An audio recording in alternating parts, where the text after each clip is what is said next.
Salakia, I wasn't paying attention. Um, I apologize for that. So now I have to make a part two to it. But so you women are comfortable and you're at ease, and you think that you can say what you want. You know, you in the churches and you on the social media platforms and all kinds of different things, thinking you can say and do what you want to do, not realizing that you're going to be judged for that. The bishop of ATL Devout Men just did a great lesson a couple of days ago about, running your mouth. Now we understand that the flock of the pastors are men, roughly paraphrasing for Yahweh Shem Yahushai, but and we understand that women are ruled through emotions. The emotions carry them. So a lot of times they're not thinking logically on, if I say this, it's going to happen. This could happen or that could happen. They just really off with their emotions. So you women are going to have to learn the hard way about a lot of different things, and a lot of you are honestly going to die. But there's still so many of you that Isaiah 4:1 is still going to take place in abundance. It's 1 Timothy 2:11. Let the woman learn in silence with all subjection. And y'all don't like these types of words: subjection, submission, all these types of things that it's really for your benefit. Just like the elder apostles on down the Great Millstone, going through trials and tribulations, including to young brothers like myself who are going through trials and tribulations, and learning how to apply the scriptures for comfort and for understanding on how to deal with the things that come at you. But y'all choose not to. That's because y'all don't want to learn. Y'all don't want to subject yourself to learning. And y'all damn for sure don't want to be silenced. I'm talking to you, Jake, women again, you Native American Indians, you Hispanics, and you so-called Negroes. Your mouths are crazy. Your actions are retarded. But Yahweh Shem Yahushua is about to get ready to start passing judgment. And that's 1 Peter 4:17. And y'all going to realize that you're on the wrong side. And I can see, this is how I can see a lot of women trying to get their stuff together when they see that they don't have any other options but to get back into the fold of doing what they're supposed to be doing. 1 Timothy 2:12. But I suffer not a woman to teach, nor to usurp authority over the man, but to be in silence. So again, this is the second chapter of Timothy. And Timothy in the second chapter is telling you too, like he said in the first chapter, that women are supposed to be silent in the churches and over trying to teach and be over the man. It's not your position. A lot of you women don't even realize you're so much against Yahweh Shem Yahushai. You're out of you're out of your square. You're out of your position.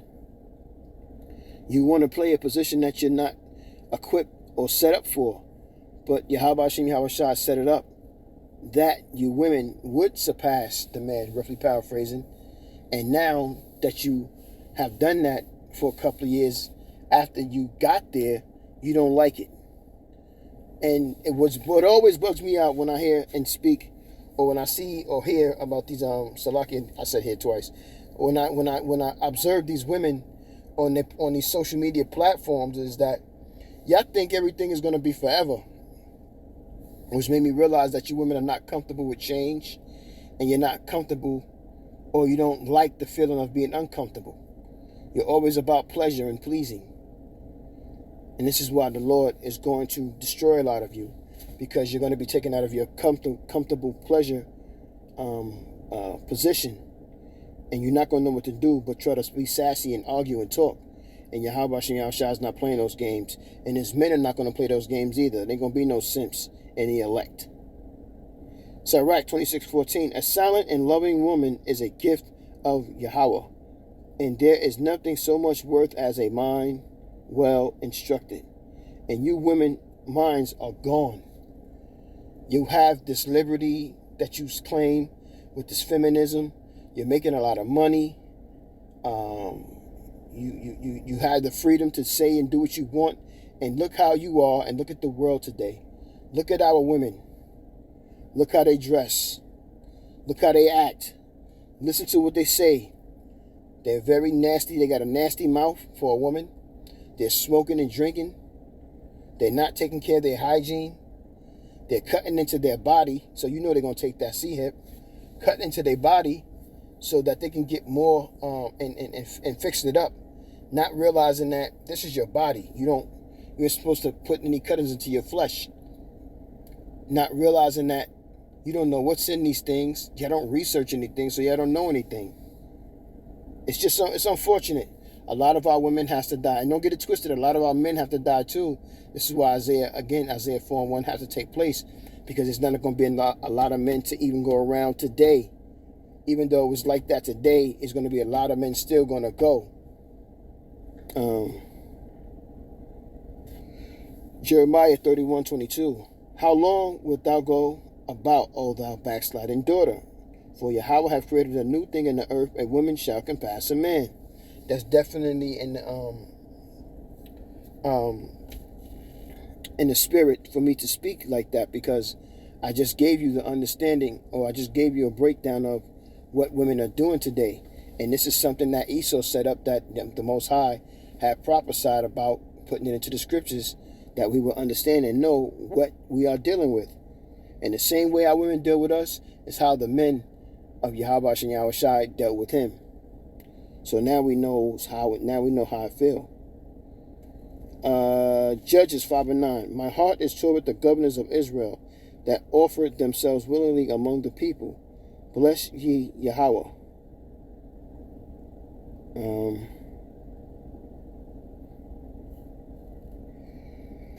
Oh my goodness, Salakia.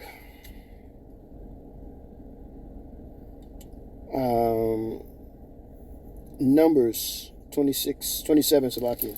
16. Let the Lord, the power of the spirits of all flesh, set a man over the congregation. Because there's an order in everything. Regardless of how you feel and what you think, there's an order in everything.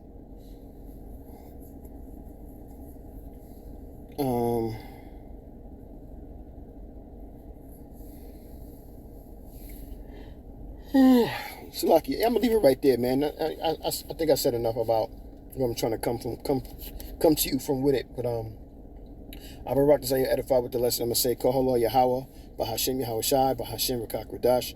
Shalom, salutations again, double honors to the elder apostle GMS, and shalom to the elect. Shalom.